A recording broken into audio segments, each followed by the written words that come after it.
What's up, y'all? It's your favorite podcast, Connecting the Dots. It is me, Kymmy Coco, and today we have a fellow Jersey girl with us, and she is amazing.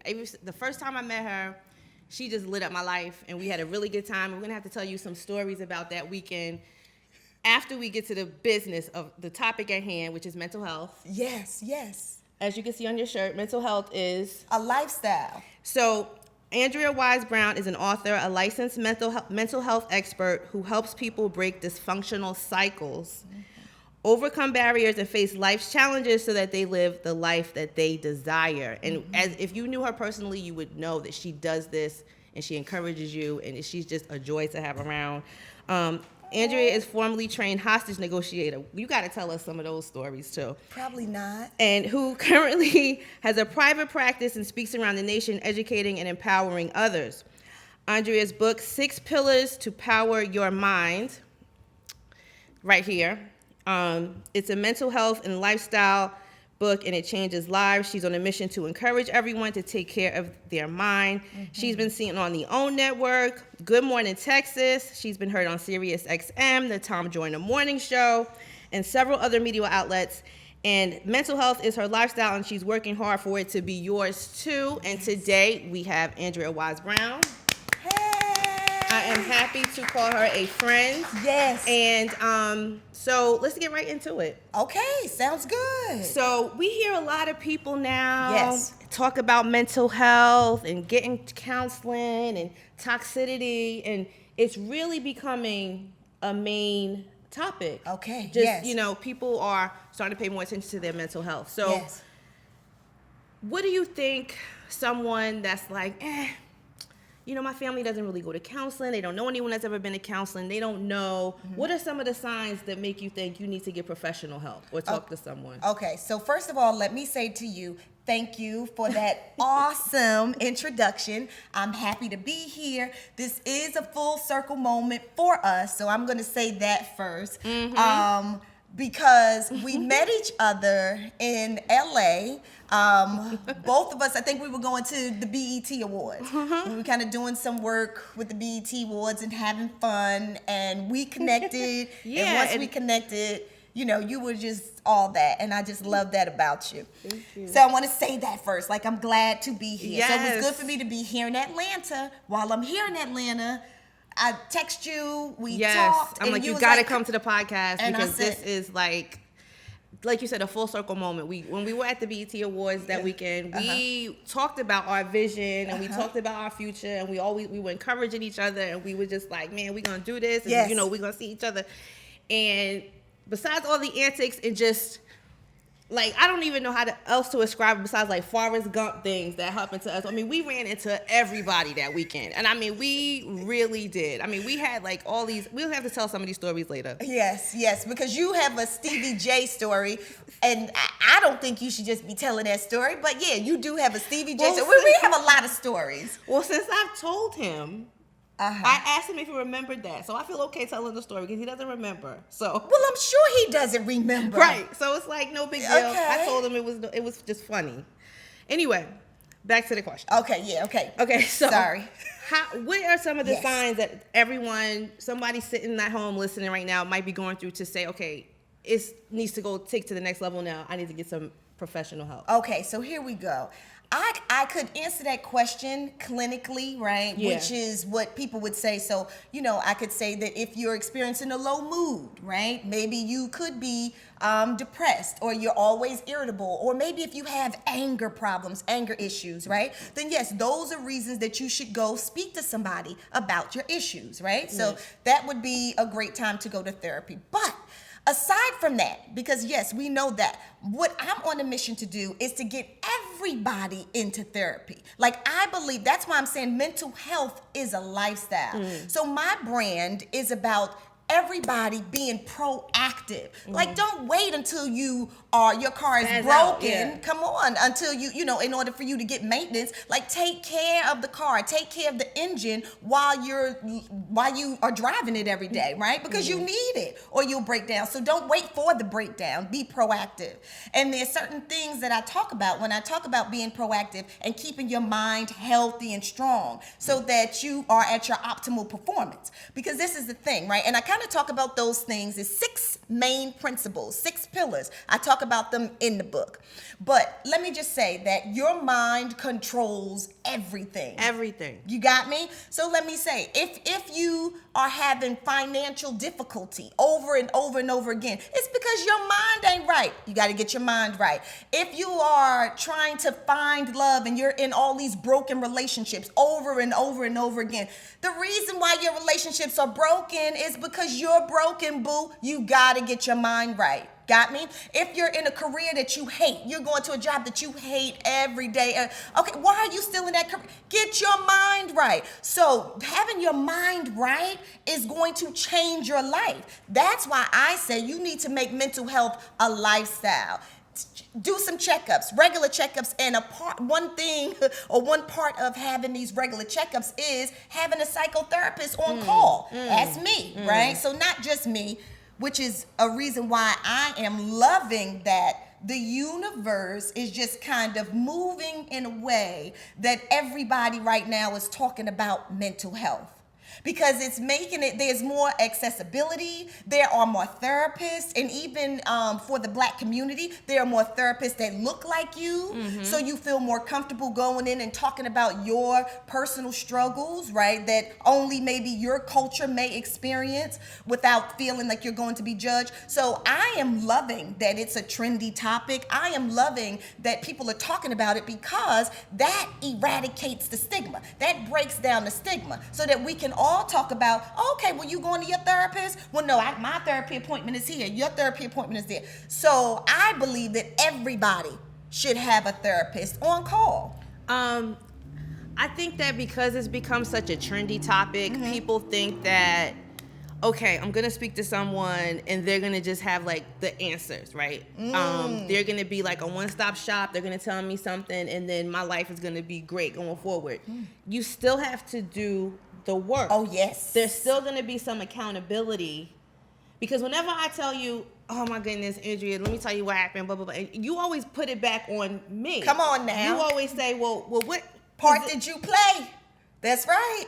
So That's right. I don't want people to think that, because everyone thinks that they can pay their way out of stuff, right? Like you can just go pay and get your body fixed. You can go pay. Well, that's but good. there's going to be some things that you're going to really have to. So just be ready for that is what I'm saying. I think that people should be ready to do the work.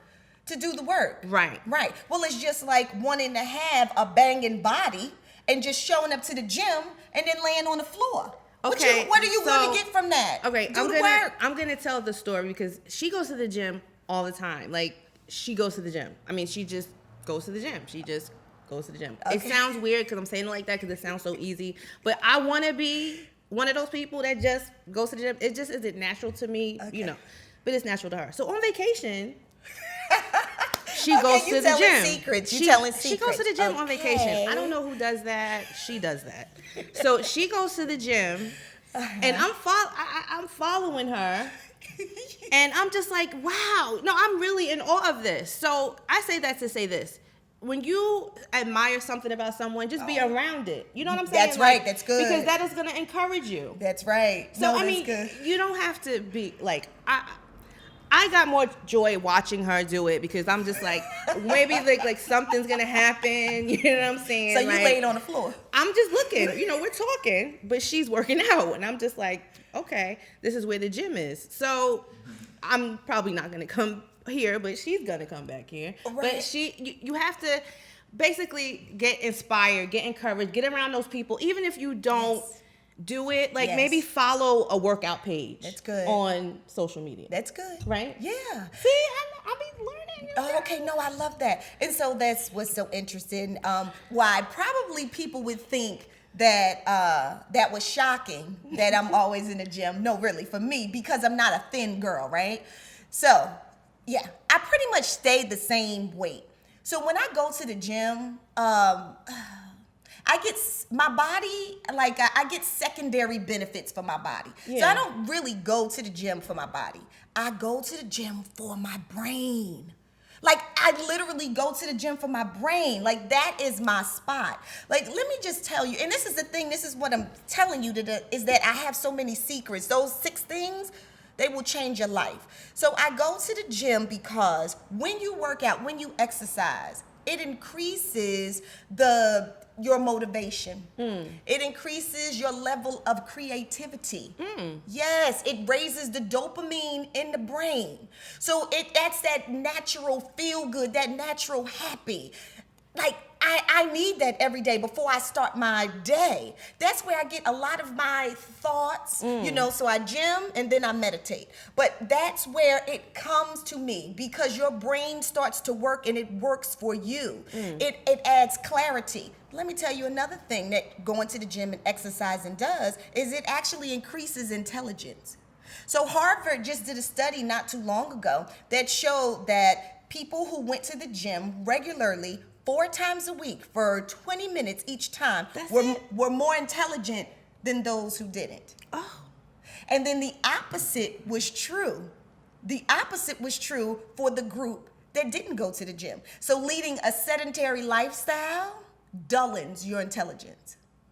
So knowing that, why wouldn't you get up? Kymmy, come on, let's go. Let's go to the gym. Let's get this in. Don't worry about your body. Don't worry about that's that. Just will an come. extra, Come yeah. on. That's just an extra benefit. It's a side effect. Yeah. You got me? It's a side effect. Yes, but it's about my brain. I ain't playing. So, another thing that we didn't necessarily have to deal with when we were growing up, thank goodness, that everyone now has to deal with, and I think that we might be the first generation of parents that have to deal with children on social media. Oh, gosh. So what bad. is that doing to... I don't know. We could go first. We'll start with like, what is it doing to the teenager? What is it doing to the adult? What is it doing to, even our age and our relationships and how we interact with each other? What do you see happening? Yes. So what I will tell you is it's doing the same thing. It's doing the same thing to the teenagers that it's doing to the adults, to the middle ages, to the older people, right? It's doing the same thing. It's affecting everyone's self-esteem. That's one thing. Because people are assuming that what goes on or what's shown on social media is the truth, and it's not. Okay, can I tell this story right now? Tell it. I'm sorry. Okay. I don't know. We were in LA, and this it has to do with what you just said. Because I thought, now I loved Amber Rose, okay? I loved her. I think she was sexy. I thought she was just doing it, right? I like Amber too. I love Amber Rose. Well, back then. I don't know now. So we went, she's okay. What happened didn't have any effect on her. What it did affect was me, because I was like, wow. So we were in LA. We went to this party. And one of those ritzy-titsy spots that everybody goes to. Do you remember where it was? Nope. I see it on TMZ all the time, this place. I don't remember the name of it. Anyway, so we were there, and, we started seeing, the celebrities trickle in. Okay. So I just don't know what story you're telling. So we saw Amber Rose and Emily B was there, and Puffy's kids were there, and I'm like, okay, now I'm on the other side of the phone, right? Because I now am in the same room with these people, and I want to see, what do they do? Because when I'm on the phone, it looks like, wow, they're having a great time, right? So, it seemed like what was happening was what happens when I'm at the club. Like, it wasn't anything different. It was just like, I know you. I know of you. Like, I see you around. Hey, let's take a picture sort of thing, It wasn't what she posted. What her caption read on, because I went on Instagram, and I'm like, oh, I wonder if she, and I'm like, okay, yeah, she just posted this picture. And what the caption read had absolutely nothing to do with what really went on, because I saw what went on. Okay? So I was devastated. Yes. So you were devastated. I wanted to fight. I was like, I'm going to this hotel. I'm like, she been leading me on all this time. She been making me think that, whatever. And I'm like, I'm going to the hotel room and be like, Amber, come outside. Like, I really I would like, we talked about this for days after, because I was like, kept bringing it up, like, yo, I really want to, I can't believe she. Yeah. So we would go to bed at night and she would bring it up. And then we'd wake up in the morning and then she'd bring it up. Because I'm like, yo, this LA life is mad fake. Like, y'all, don't fall into it. Social media, I'm sure you're going to go deeper into the technical, the real medical terms or whatever that's happening. But just period, like, it's not, don't let it affect your self-esteem, people. Because it's really fake. It's fake. The people are fake. Everybody has this weird attitude. You might go to the club and they might not let you in if you don't look a certain way. Like, who wants to live like that? Yeah, I don't know. It's not for me. It's not for me. I see people go there all the time. They have a great life. They have a good time. I'm just not that person. Mm-hmm. You made it fun for me because you're not like that. You know what I mean? So, you kind of kept everything balanced throughout the weekend, but I can see how a young person, me, I'm just like, oh, wow, y'all be fronting. But I can see how a young person could be like, yo, my life sucks because I don't have all this stuff and I'm not doing all these great things. Yes. Well, not only a young person, but older people too.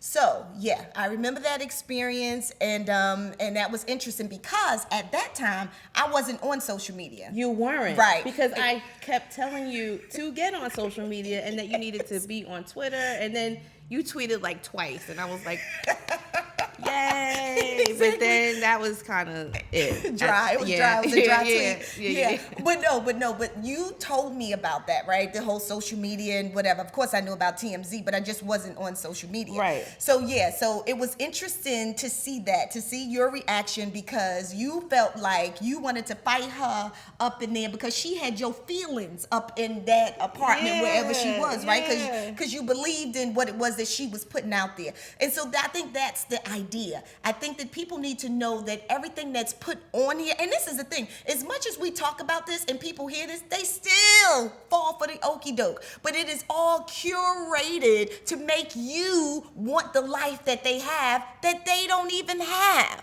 Facts. And this is the thing. So, of course, this is the thing. During adolescence, right, through the developmental stages of the brain, when a child, right, would see that, and what's most important to kids, right, through the developmental stage of childhood or adolescence, what's most important is to be accepted by others. And that's normal, right? That's normal development. So it's to be accepted. So could you imagine if what people are posting is saying, like, this is what life looks like and this is what it looks like to be accepted. And if you don't have this, then you won't be accepted. So that's how it is actually screwing up the brains of our children. But then even in addition to that, when they start to put the phones down, because this is the new social network. So kids feel like if they aren't on social media, then they aren't in the circles. They aren't in the crowds. They don't know what's going on. What do you even talk about? They feel like they're left out, and they also feel isolated, right? Which is one of the symptoms of depression.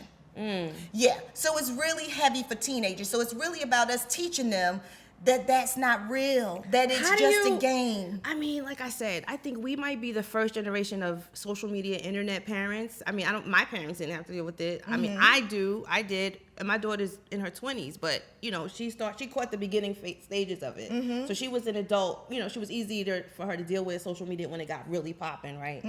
But as a parent, how do you go to your kids? I mean, you have the world telling them to get on this stuff, look at this, this. I've seen kids get cell phones at like 5 and 6 now. Which is not good. It's not healthy at all. But I'm thinking what you're going to ask me is, so how do you parent them, right? It's you are literally against the world. Like, you're telling the kid, put it down, and the kid, everything in the world is telling him to pick it up. Everything. Right, that's good. And so what you do is you create what you saw me do just in life is balance. So, you allow them to be on it, but just for a certain amount of time. Okay. But at the same time, see, this is the thing, and this is what parents lose their power as parents. Because let's just say, it may be social media now, but when we were younger, it was the television. So when parents choose not to It was parent, the party line. Remember the party line? You call that 1-900 number, and your mama get the phone bill, and it's $500. well, see, I wasn't into that. I This was. was another thing that you did that I didn't do. Yes, I was on the party line all the time. Everybody in Newark was on the party line. It was the 1-900 number. 1-900 meant you had to pay. I don't know if y'all know that or not, but when it was 1-800, it's free. When it was 1-900, and your parents would get the phone bill, and it would be like, and you got busted because how you tried to intercept the phone bill. Did anybody call the party line? Yes. So they all say yes. I've never called the party line. Shoot, I did, honey. I didn't even know about it. Hooker who was going to the club. Really? Yes. People would get busted on there. Okay. It was a mess, but anyway, go ahead. Okay, no, well, so here we go. So then it would be the party line, right? But I'm just saying television. So when you choose as a parent to allow other things or media to parent your children, and you stop parenting your children, that's where the problem comes in. It starts. Because then you lose control, and then when they're a teenager... But you don't have to. You never have to lose control if you are parenting, right? So you set boundaries, you create structure, and that's sometimes what parents don't do. So they allow the television to parent their children, to babysit their children. So now that means that everything that's going on in the television is psychologically affecting the child. The same thing with the phone, with social media. So when you allow, here, just take this phone from 5 until whatever, because I have things that I need to do, and it's comfortable for me to let the phone parent you, well, so there you go. You are giving social media power over your child's psychology. That's the problem, because you can parent with boundaries, with structure. So there's a certain amount of time that you can be on there, and then there's a certain amount of time that you can actually shut that stuff off, depending on the age of the child. So it needs to be appropriate. You understand what I'm saying? Yeah. But at the same time, you still are parenting the child. So this is my thing. You have to teach children how to feel sometimes, to feel about certain things. So you have to allow the child to kind of learn things on their own.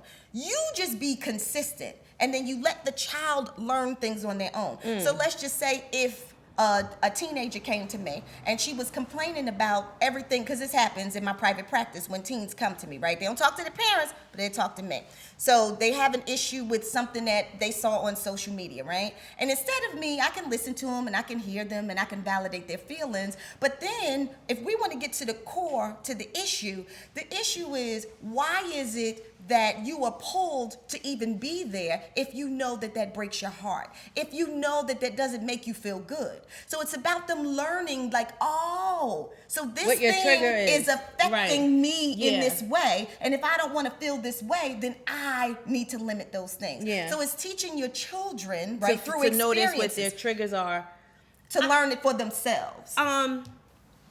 There's a safe way to be on social media. Like you can literally mute people, even if it's somebody that you don't necessarily feel threatened by.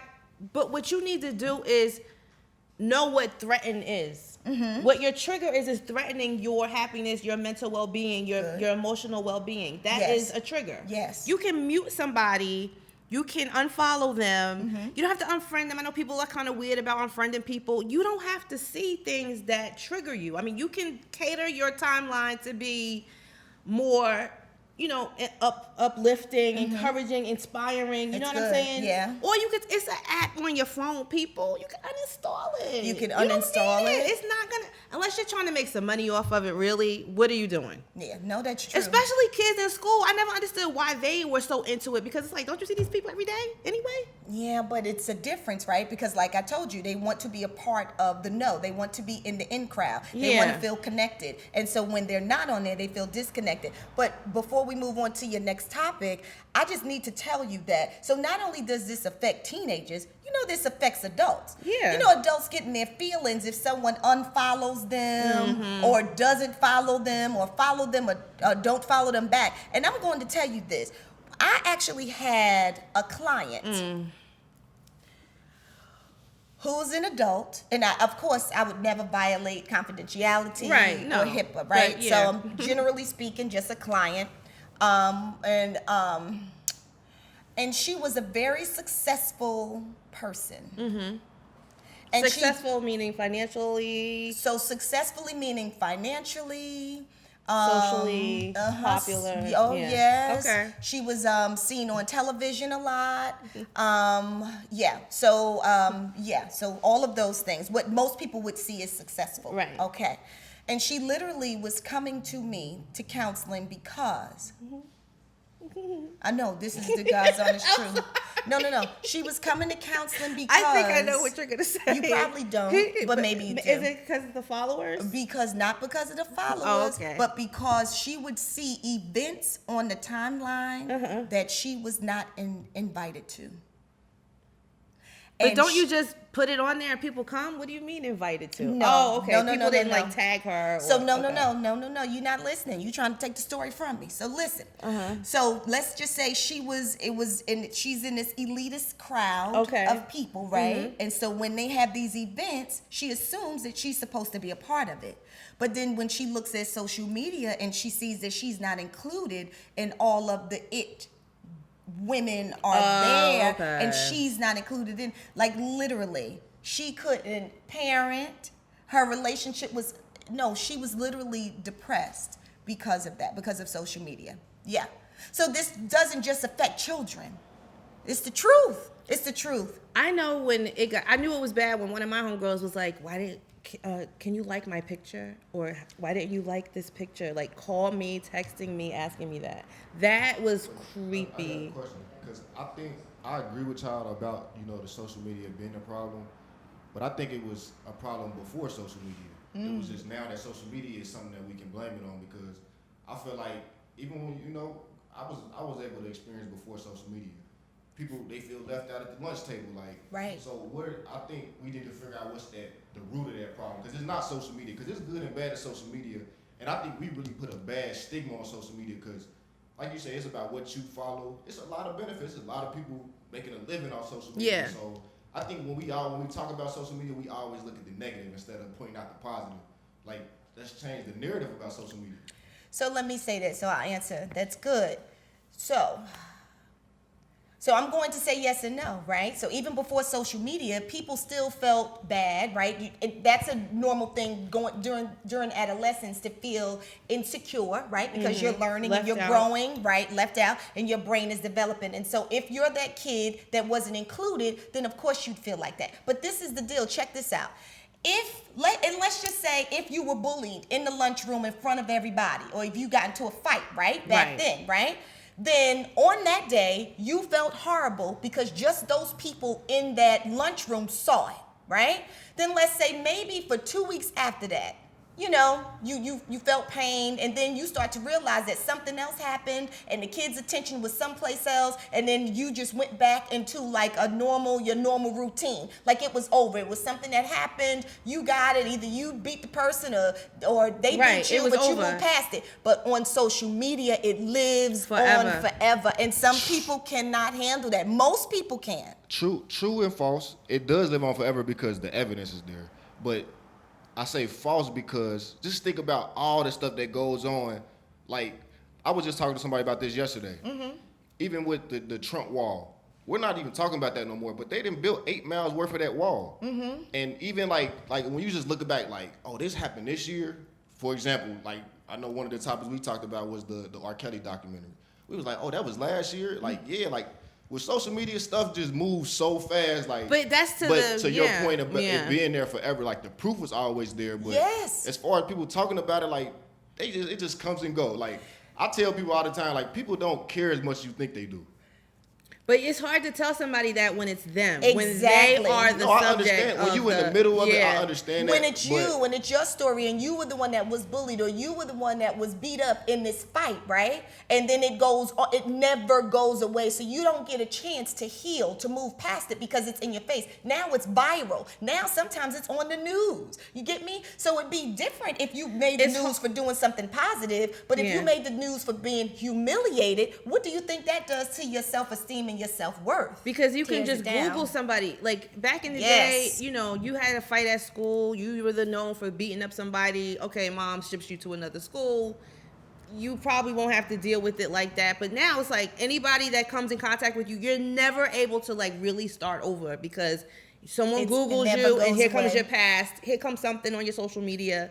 It's just it's just not as easy to move on from stuff. That's right. And this is the thing. So let's just say if you assume that it goes away, right? And then 4 weeks later, you start to heal and feel better about yourself and thinking nobody thought about it, or then it pops up again. It re-triggers the same feelings psychologically that it did when it first happened. PTSD, post-traumatic stress, and it happens all the time because it never goes away. Now, I will say this. I think that social media does have a place in society today. There is a positive, so I won't just, rag on it and say that it's a bad thing, because it's not totally, right? I think that if you're advertising something, if you're selling something, I think that it is an amazing platform, and it's a free platform to put your stuff out there. So I think that there are some benefits if you're selling something. I think that if people live in a different country, right, and you can kind of communicate with them for free, your family, I think that it's good in that way, right? But it's not a good way, a healthy place to find friends and to find relationships, because it's fake, it's false, and it's curated to pull at your psychology. And that's the truth. I mean, I'm not really a social media person, but I've seen people find friends, find relationships, because like it depends on what social media you're on, but it groups you around people with similar interests. So it helps you in that way. Mm-hmm. So I just feel like it's a benefit for both ways. And then back to the point of, the things going viral, the PTSD point. How do we stop that then? Because at the end of the day, social media is here. Mm-hmm. We really can't say get off social media because people are not going to get off of it. Mm-hmm. So how do we stop this problem? Because it's going to continue to be a problem. What is your suggestion just to, say if something did happen to you, what is your suggestion to overcoming it? Because we know it's going to keep coming up. What is your suggestion? Well, my suggestion would be, first of all, that's where you may need a psychotherapist. You might need somebody like me to help you process through that, to help you and to reiterate over and over again, to help you build your esteem back up, and to help you put that in its place, to understand that that's not your life, and your life is bigger and your life is better than that. So you're going to need some ongoing support probably, so referral to a psychotherapist to kind of talk through those things, and as to why it's triggering you and why you're stuck. So to help to get you unstuck. So that would be a way. But just in general, I would just say to everybody to realize that it's not real. Like, it's not real. And it will pass. It will pass. And I never understood how people got so caught up. And what you were saying is, how do we stop that or whatever? There's actually a market for who could go off on somebody to, like, if you, some of those pages that people follow, it's like they look in the comments to see who had the worst thing to say about people, and then they post that, and then they look to see who reacted to that. Like, there's a market for embarrassment. There's a market for making people feel bad about themselves. It's like everyone is looking for someone, a group of people to marginalize, right? So, yeah, it's good, but you have to pull yourself out of that completely, because the energy that you're putting out is going to come back somehow. I mean, if you're on, I think it starts off social. I think those are people, like those people have. It's deeper than social media, because they're coming on there for their that. energy. Like, your energy is to go look for transmitting. that gossip or the energy. To talk bad on people.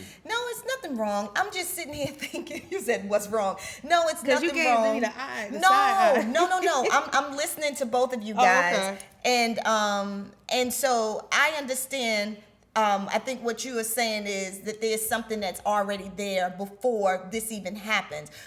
And I think that could happen sometimes, but not all the time, right? Because when you just talked about mean people who are on there and the nastiest comment, like there's actually a lane for people who has the nastiest comment, right? So I think if you understand, if they didn't have a place where they got feedback, got me? Where they got rewarded for putting a nasty comment, then sometimes they wouldn't even put the nasty comment. Going back to social media. So there was a market because of social media that if I make the nastiest comment, then then now I get my own show. Then I get to be in this group. So let me make an even nastier comment. You got me? So the people are being rewarded on social media for making nasty comments. People are being rewarded. Because of social media. I agree. I think we're saying the same thing, but I'm saying you as a person that's in the gym that feels good about yourself, you're not going out your way to talk bad or do that. And that's what I'm saying. Like, it starts within first, because you're not going to everything. Personally, you're not going to go because you're in a good space with yourself. Absolutely. You know, We and all that's what saying I'm the saying. I same think thing. what's Yeah. that deep root, like people are only projecting that because it's something that they're dealing with. I feel like anyway. No, it's true. And I think social media, like you say, social media is just spreading like a wildfire. Right. I think- Well, it shines a light on it. Yeah, it's giving it that shines attention. a light on it. Yeah, but that's what I do believe also is we need a cleansing. We Oh, need yes. a mental cleansing. The world needs a mental cleansing. And that's why y'all should have let Marianne Williamson be our president. 'cause Oh, she I would've- love Marianne Williamson. She was running for president. I know, She but I didn't dropped know that out. you loved her. Yes. I love her. That's why we like each other. Wait a minute now. Marianne so Williamson dope. would have got us all together, but y'all don't want that. Yes, Y'all yes. want the orange man threatening people and doing all that other stuff. When you really, let me tell you something, baby. Hate. I have been through so much in my life. Like when you really, really want it, you will not go without having it. When you really want to get healing, when you really want to get rid of that toxicity, when you really want to not feel like that anymore, everything you do is gonna lean toward that. You are not even gonna want, like reading that stuff is gonna make you sick. Like it's not. You gotta be serious though. Like Yeah. I think people play around with it, like, oh, I'm gonna burn some sage and I'm gonna throw some salt over my left shoulder and everything's gonna be fine. Like, But then they look for the negative comments and be like, ooh, more negative, more negative, more and negative. that's how you know that you really aren't at that place. Because when it comes from somewhere, like when I see women on these reality shows, it's another thing that ties into social media for me. Because like you're rewarded for the fight, right? Like the person that has the messiest life is gonna get a spin-off show. That we already know that that's what's gonna happen, right? So whenever I see, for example, I think it was Evelyn and Chad Johnson, because I just love Chad Johnson, right? So I'm just like, Do you really? oh God, yes. Oh, that's interesting. Okay. But you know, I don't always make the best. That's not, you know, it's coming from me. So Insight. As long as you have insight, I think that's good. Something must be wrong with him for me to have that attraction to him, because I know that about myself. Like the more narcissistic, there's something got to be wrong with him in order for anyway. So I thought to myself, how could you be married to such a great guy and be so angry all the time, right? I thought that to myself. I was just like, she's still fighting. She still want to smack people. She's still threatening folks. I was like, baby, I would be so chill and laid back and just like, I'll be one of those ladies like, oh, sorry, I got to ask my husband. What? Oh, wait, when I found out from my husband, like, I would just be so chill, right? That's what I thought. So then when I saw that they fought and he hit her in the head and they broke up in this, I was like, okay, so it wasn't what we thought. It was not What healthy, you thought. It was not. It was what I thought. I thought it wasn't a good thing because she's still angry. She's not fulfilled. But you skipped over the reason why they had the fight in the beginning. Like you blamed the whole thing on her, right? I don't blame anybody. I'm just saying that their relationship couldn't have been in a good place because she was out here acting up. So it couldn't have been in a good place. So when I saw that whatever was going on behind the scenes just came out to us. I'm sure that there was something going on. It didn't just one day he headbutted her and that was it. Right, like right. So they couldn't have been a great thing. Like I Right, thought. I got you. The light was showing on that, right? Okay, yes. So then I thought, okay, so it wasn't all gravy. So she was acting out and she wasn't happy and she wasn't in a good place back then. So it all comes from somewhere. Yeah, it comes from somewhere, but I think that when you just told that story, it was a biased view of the story because I like him. So of course it's gonna come from that perspective, right? Okay, as long as you I know. know. I Okay, mean, I'm not. okay, I'm but- sure that.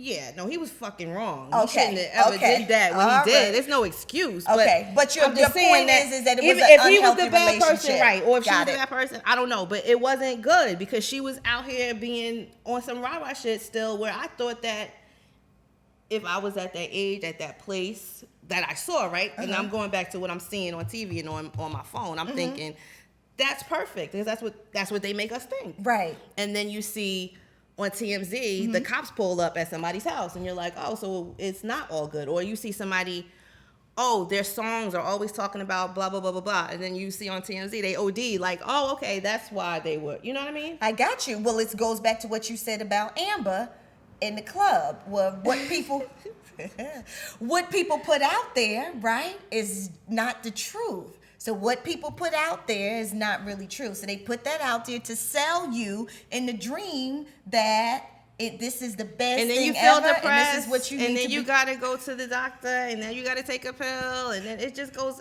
Don't fall into that. Oh yeah, don't fall into I that. got a question. One of the first things you said is it's about your mindset, and I completely agree with that. What is your first recommendation? Because I know a lot of people, especially in our community, they're scared of the therapist or that word, or they don't even know who or where one is or how to reach out to one, or they may feel they can't afford one. So what is your first personal suggestion that a person can do to, I guess, get their mental right? Okay, so that's a good question. This is what I tell everybody. I love this when I go around and I speak. To go to psychologytoday.com.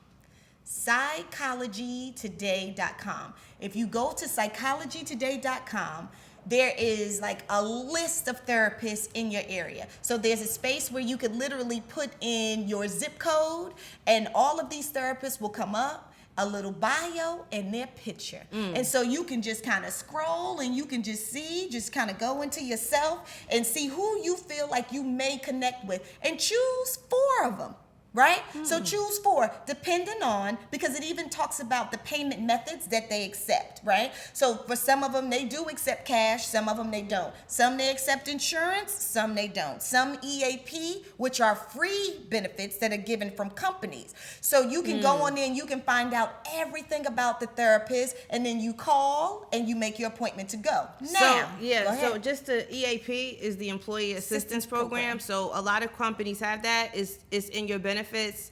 There's a number that you can call and talk to people, and it's usually free for a certain amount of time, but definitely take advantage of your benefits from work first. You know what I'm saying? See if your job has that, because then you won't have to come out of your pocket right away. No, it's true. Yeah, it's true, because some clients who come to see me, depending on which EAP company that I take, but they may come and get some free services first, like if it's 3 or 4 or 5, and then they'll transition into maybe paying out of pocket, or if I take their insurance. So the insurance is one. Let me see. I was going to say something else about finding a therapist. That's the way to find a therapist. I don't know. Ask me another question. My second question was there any suggestions? Because what if, like, before the therapist, like Yes. anything they can do on their own? I know me personally, it was crazy. I learned it from Russell Simmons, but I meditate. Yes. I go to the gym. Like every time I go to the gym, I get a phone call about money, about making some money. And What? That's why it motivates me. What I tell you about that gym? Nah, Go that's ahead. what I go to the gym for my mind too. Like, I mean, it keeps me in shape, but I go for my mind as well. But even meditation, that has helped me over the years. Yes. It helps me with my patience. It just helped me, dealing with certain things. So that's what I'm saying. Is there any home remedies? Yes. Before somebody goes to the gym, they work out at home because they're more comfortable there. Yes. So what is the home remedy? I'm going to show you. All of the home remedies. Real talk is right here.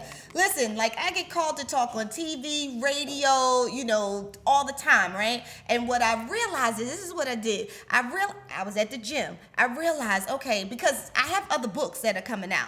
But after I meditated and went to the gym, it was clear to me the next thing that I needed to do was get this same message, because everybody was asking me exactly what you just said. What do we do to keep our mind straight and strong right now? Like you said, before maybe we have to go to the psychotherapist or to the therapist, right? What is it that we can do now? Give me some steps. Give me some other options. That's why I put this together, 6 things. But let me just tell you the 6 pillars that you need to power up your mind. But in addition to that, when you talk about meditation is one of the pillars, right? So basically, when you meditate, it's about you quieting your mind. And that could be a reason why you are not triggered so much by social media, because you've learned how to pull back and to quiet your mind. And that's the thing about social media. It gives us immediate gratification, raises the dopamine in our brain really quickly. So if you get a like, oh, I feel good, right? Instant gratification. So many people are on there thinking that they're going to make $1 million really quickly because this one person who was up there and made those millions, did it right here on social media. And so I think the fact that nowadays, even outside of social media and just with technology, just the computer, the click, everything that we want is right, bam, we hit one thing and then we get immediate gratification. And so we are so enamored and engaged with getting things immediately. So we go from one thing to the next, and we do not quiet our minds to know who we really are, what we really want, what we need, what's good for us, what's healthy for us, and how to move forward. We don't even have time to be quiet and to visualize what we want in the future. We don't have time to be quiet and to be creative. We don't have time to be quiet to understand why we're here, purpose and passion. But that comes from quieting your mind. You cannot quiet your mind when you're engaged in all of this immediate gratification. You have to learn how to ground yourself. And grounding yourself comes through meditation. Yes. Question. Yes. What's your advice on if you have someone around you that you recognize that needs help or therapy or need to speak to someone? How can you get them to take the first step or encourage them to go if they don't recognize it? Without offending. Yes, no, that's good. So I think if it's a loved one, if it's somebody that's a great question, somebody that you love or that you care about, I think it's good to have that conversation. How are you feeling? So anybody that you have a conversation with, right? Your husband, your friends, your boss at your job, or maybe the people who work under you, your employees. You never start off a conversation saying something's wrong with you, right? It's not about that, unless that's your intention, is to make people feel bad. But if your intention is to help people, right? Then you go in with the need of that person. So it's going in and asking, how are you feeling? I noticed that you did blase, right? Or I noticed that you seem like, you're a little distant or a little isolated. Like, how are you feeling? That's your friend. But so how if do your you friend even, loves you. I'm sorry to cut you off, but I have to ask this because going back to social media, how do you even know? How do you pick up on those things if the only interaction you have with people is if they post on social media or not? But that's not the question though. So his question was different than I know what he's saying is how do you have that conversation with somebody? But how do you even notice to have that conversation with somebody? Like he's saying, how do you have that conversation with a family member? But see, okay, so you and I talk sometimes, but when we don't talk, I hear people say this all the time. Have you talked to such and such? Oh, I saw they on Facebook. Well, what does that mean? They could have been on their deathbed. Their last action was to post, you know what I'm saying? Like, how do you even notice that your loved one is in a position where you need to suggest to them? Check on them. Talk to somebody. Check on them. Check on your loved ones. So we have to call people now? So we have to go see people? You mean have human interaction? Come on now. Check on them. Okay. Yeah. If it's your responsibility, it's your responsibility. Right. Right. Because that's what it sounds like you're doing. You're assuming the responsibility to know about people who you don't see. So if that's the position that you're taking, then assume the responsibility. Start checking on people. Yeah. Kymmy? I think people should, actually. Yeah, I think I so. do. But people, people do that, right? I mean, I might talk to you and say, hey, have you talked to such and such? And you won't say this, but people will say, oh, yeah, she posted on Facebook 2 days ago. She's fine because she was smiling in her picture. Like, people think that. People think that because you posted on social media that you're mentally, stable and you're strong and you're good. Right. Yeah. And I think just like Alif was saying, you said patterns, right? So if you are really looking at them, so if you are not going to check on people, right, and you start to see patterns, so sometimes people will actually put the stuff on social media.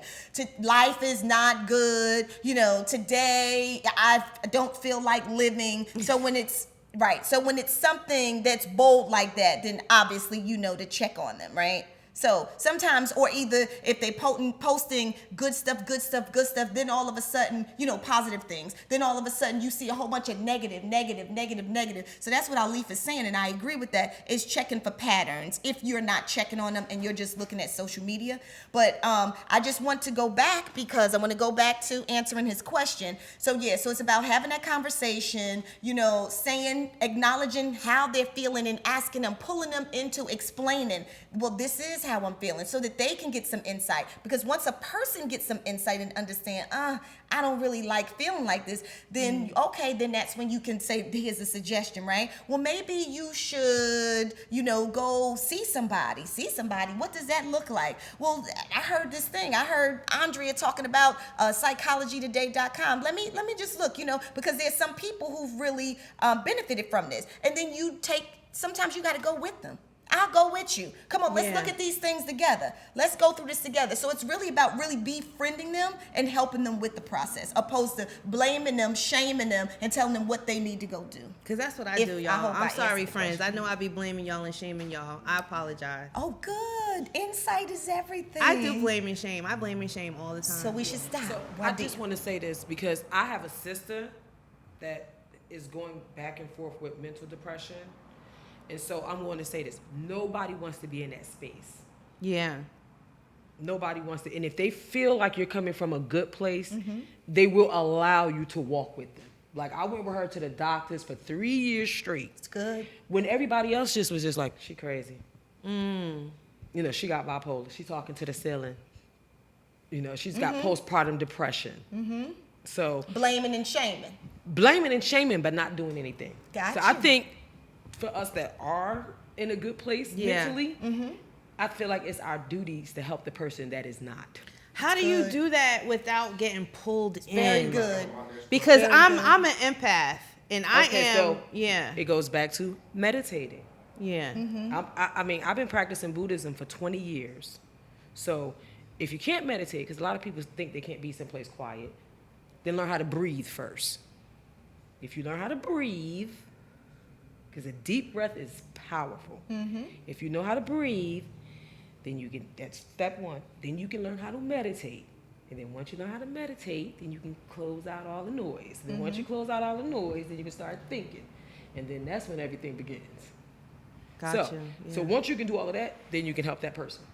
You want to say something? Yeah, because even to that point, I agree with that. But some people don't meditate. Because, I know some people are just super nice people, and they take on everybody. They the strong friend. Yeah. They the strong friend. How do they, before, because they may start meditating when it's too late. So how do they even, I guess, detect that they're taking all this bad energy in, and then how do they, handle it before it gets there? So this is how they do it. They buy her book. That was good. Buy the book. But you buy the book. But more so than that is knowing yourself, right? So I'm loving the way, you just said I'm an empath, right? And Wadia just said that, I'm pretty much an empath and I take it on, right? So it's knowing yourself. When you know yourself, you have to understand when you get on that airplane, what does the pilot tell you to do? You have to put your mask on first. If the plane is going down, you put your mask on first before you can help someone else. So if you feel like you are slipping, you have to learn how to set boundaries and refer them. Stop trying to be therapists and you are not therapists. So we are trained to do this all the time. You got me? And yet, although I'm trained to do it all the time, I still set boundaries because sometimes people try to befriend me just to go out and have drinks and coffee and just to get a free therapy session. So really, literally, I even set boundaries, and that is what I am trained and am passionate to do. So that means if you are not trained to do that, and that is not your passion, that is not, what you do, then you have to set, but that's not for you. You refer them, psychologytoday.com. You have to put your mask on first. You cannot be pulled in because energy is real. And depression can pull you in and suck you up. But not only depression from someone else, right? So you, every time they call you, it's something dark. And now you put yourself in that position that I'm going to help. I'm going to help. So that means now when they call you, they pulled you in and it's spreading. Energy is real. We are all made of energy. And energy is contagious. So you have to learn how to set a boundary. That's not for me. Like, this is what I can take. And this is what I can't. Girl, oh, what you doing right now? No, everything's dark. This is happening. Oh, I gotta go. Oh, did you call such and such and such? Oh, and they want to keep talking to you and pulling you in. You cut it off. You have to put your mask on first. There are professionals out here that are here to help. Y'all got quiet. That was good. We needed a moment of silence for that. We had to take that in. Right? Yeah, I like that. Yes. That's not your job. Stop taking on jobs that you do not have to take on. You'll be a better friend, a better person by referring. Because here, this person, they know what they doing. They train, they licensed. I think we get to the point now where it's becoming more acceptable. Like the Yes. therapist is becoming a more acceptable thing. So it's easier to refer to you, and now that even through this interview, we got a website. What was that website again? They got the list of people. Right. So that's psychologytoday.com. Yes, I love that website. I need to probably go there. I think mental health is a lifestyle. Taking care of your mind, having a therapist on call, that person. Because this is the thing, right? Sometimes we have that, y'all said, strong friend, and the strong friend is broken because nobody's perfect. And when your friends give you advice, they give you advice From their place. From their perspective. And there's a reason why y'all friends. It's because likenesses. There's certain things that you have like them. So they are not the professional. They are not non-biased, right? So maybe an example is you start dating this guy. Here, let's go with that. I love examples. So you start dating this guy. And everything's going well, and let's just say it's been a month, right? And all of a sudden, you don't hear from him in 2 days. You call your friend, your strong friend, your friend that knows everything. She's the one that's going to tell everybody what to do, and she's so good at this and that and the other. So you call girl Stanley. I ain't heard from him in 2 days, He was so good. And then she on the phone like, huh? Right? Because she want to tell you that thing would do. So she's like, huh? What? Wait a minute. This is the one that you loving lately? Yeah. This is the one you've been spending all your time? Yeah. This is the one you ain't take my calls because you were spending with? Yeah. This is the one who took you out to dinners and you never had to pay? This is the one who opens the door? Yeah, he called me in 2 days.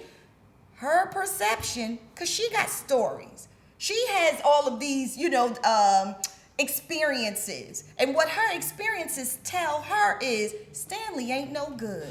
Stanley laid up with somebody else. We don't know that that's true. But her perception, because she's going to help you now. Her intention is good. But she's working off of her psychology, her perception, her story. So she telling you, he ain't good. I know he must be laid up with somebody. And here you, because you think so. Because now you got your old stuff too, right? But so maybe you need to speak to somebody else who's trained, who ain't in that, who's non-biased, who understands, who separates the two. Maybe I would tell you, did we call the hospitals? Is Stanley in the hospital? Like what? There could be so many other options. Stanley could be so many other places. Is Stanley depressed? No, they definitely, whatever they suggest to you is going to come.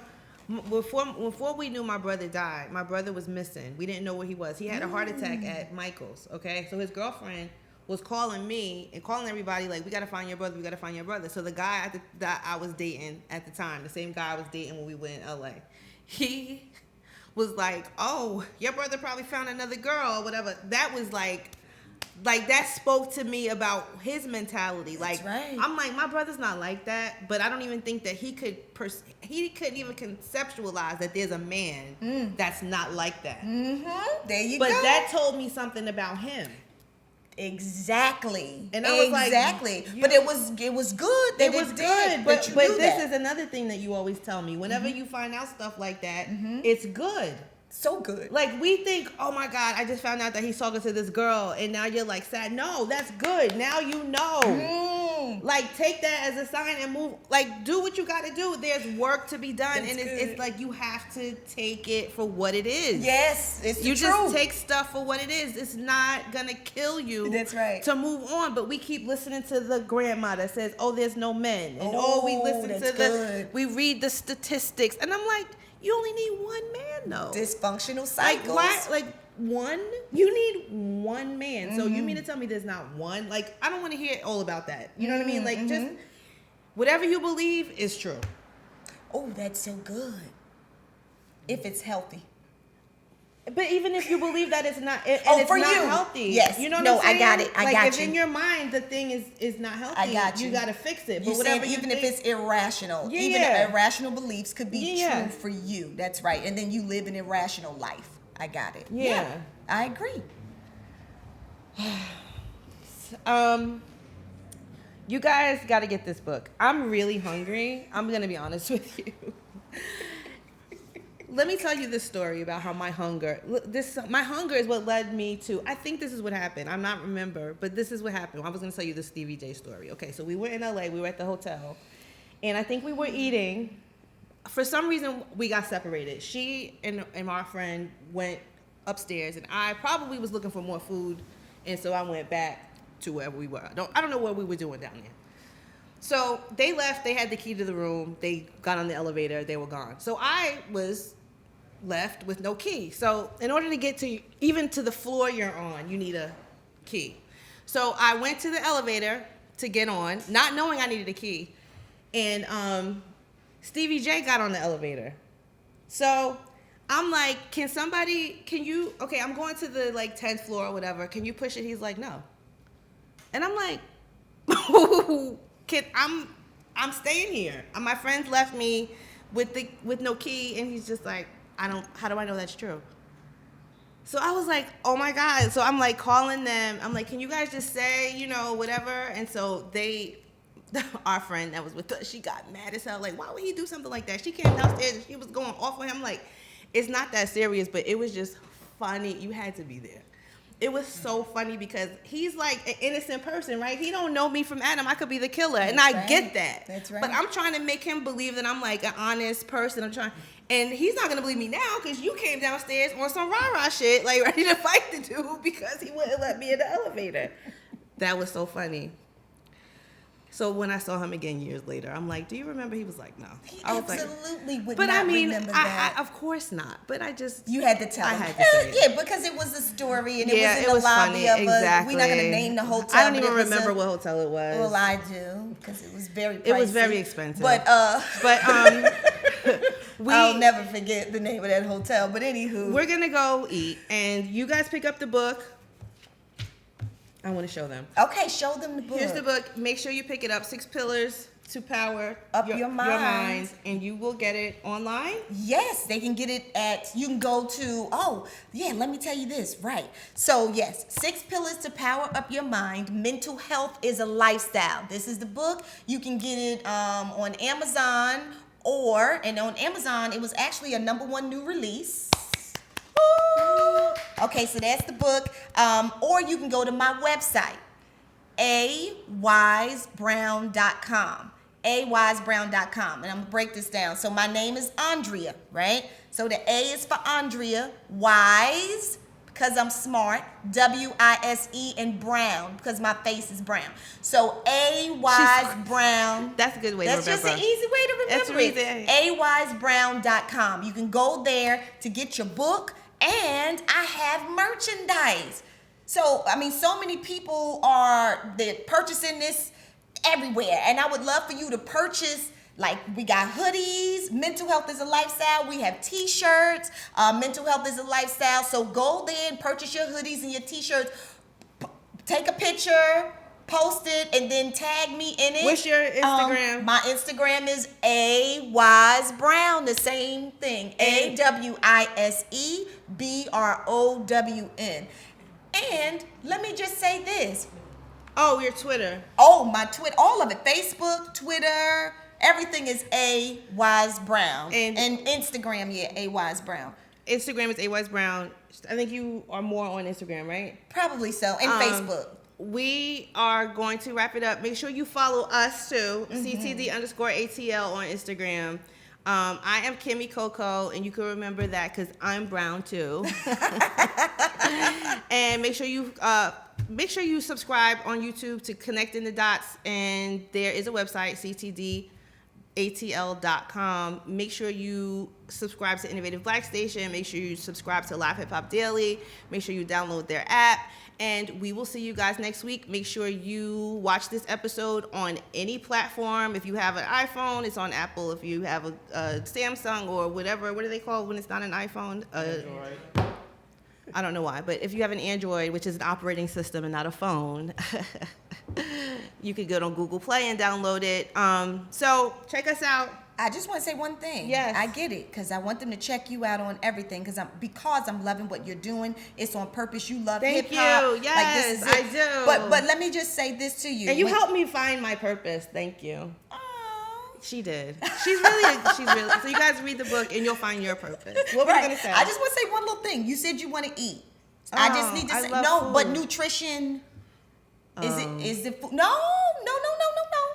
I Okay. just want you to add some things. Okay. Like vitamin D, which helps with the serotonin in your brain, so it helps with mood. Oh. So that we don't have that seasonal depression. Seasonal affective Get disorder. sun. that Get some depression. sun. Sun helps your mood too. Vitamin D, yes, and foods that are high in omega-3s. Okay. Add that to your diet. It helps your brain. All right, ward y'all. off mental decline. Ooh. Okay. Yeah. So we'll see you guys next week and hit us up. Yes. Peace.